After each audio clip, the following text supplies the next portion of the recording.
Bueno, vaso de agua, este mismo va a ser el ritmo. ¿Te montas o qué?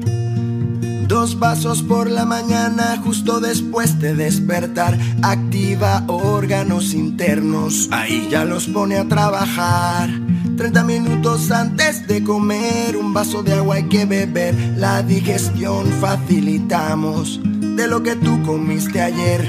Y dice 8 vasos al día. Bien, pero dame armonía ahora. 8 vasos al día. Excelente, como en general.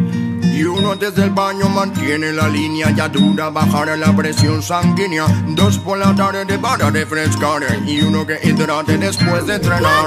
Un gran vaso antes de ir a la cama, bébelo cuando ya estés en pijama. Va reduciéndote la tensión, evita infartos y ataca el corazón. 8 vasos al día es lo que tienes que beber. Y dice 8 vasos al día, tu cuerpo lo va a agradecer y todo bien.